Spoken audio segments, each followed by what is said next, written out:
समीर काफ़ी देर से सुजाता की फ़ोटो को एकटक देख रहा था, जैसे कि उसे शिकायत कर रही हो कि क्यों जीवन के सफ़र में उसे इतनी जल्दी अकेला छोड़कर चली गई।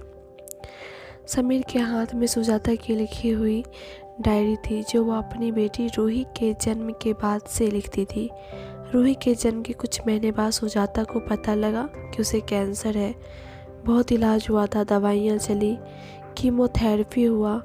हर बार एक उम्मीद जाग जाती थी कि अब बस सब कुछ ठीक हो गया, लेकिन कुछ ही समय बाद फिर से वही सब परेशानी शुरू हो जाती थी। सुजाता को शायद अंदाज़ा था कि यह बीमारी लाइलाज हो सकती है। वह चाहती थी कि उसकी बेटी उसे जाने और समीर अपनी बेटी को समझ सके, इसलिए सुजाता ने डायरी लिखना शुरू किया। उसमें उसने एक लड़की से संबंधित हर छोटी बड़ी बात लिखी, उसकी परेशानियाँ, उसका डर, उसकी भावनाएं, जिसे समीर रूही का एक बेस्ट पापा बन सके। सुजाता का डर सच साबित हुआ और वह अपनी बीमारी से हार गई। अपनी दूधमुही बच्ची को समीर की बाहों में छोड़कर वह इस दुनिया से हमेशा के लिए अलविदा हो गई। सुजाता के जाने के बाद समीर ने खुद को रूही का माता और पिता दोनों ही बना लिया। उसने अपना बिजनेस भी घर से ही करना शुरू कर दिया। उसने सपनों को तिलांजलि देकर वह सिर्फ रूही की परवरिश में लग गया और उसकी परवरिश सफल भी हुई। रूही हमेशा अपने क्लास में अव्वल आती है और हर तरह की एक्टिविटीज़ में भाग लेती है। अपने पापा की जान है वह। जो भी रूही को देखता है बस समीर की ही तारीफ करता है कि उसने अपनी बेटी को अच्छे संस्कार दिए हैं। बिन माँ की बच्ची को सीने से लगाकर पाला है।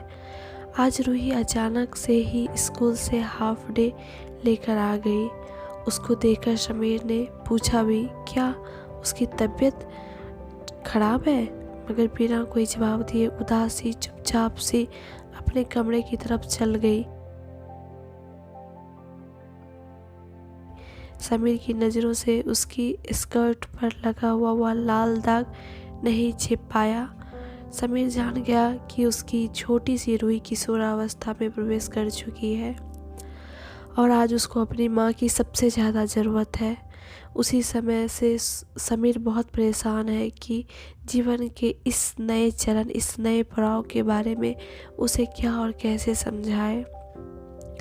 एक आदमी के लिए बहुत ही मुश्किल है अपनी बेटी से इस बारे में बात करना, लेकिन समीर को यह करना है क्योंकि वह रूही का सिर्फ पिता ही नहीं, उसकी माँ भी है।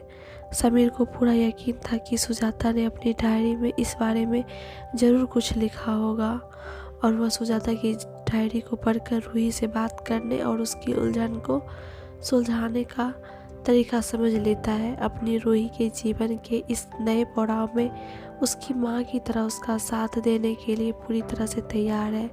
पर पहले बाजार जाता है, वहाँ से रूही के लिए कुछ ज़रूरी सामान खरीद कर लाता है, इंटरनेट से कुछ जानकारी इकट्ठा करता है और रूही की पसंदीदा खाना बनाकर उसके कमरे में ले आता है। थैंक्स फॉर वॉचिंग दोस्तों। आपको आज की कहानी कैसी लगी हमें कमेंट करके बताएं। हमारे चैनल को सब्सक्राइब करें और हमारे फेसबुक पेज को फॉलो करें।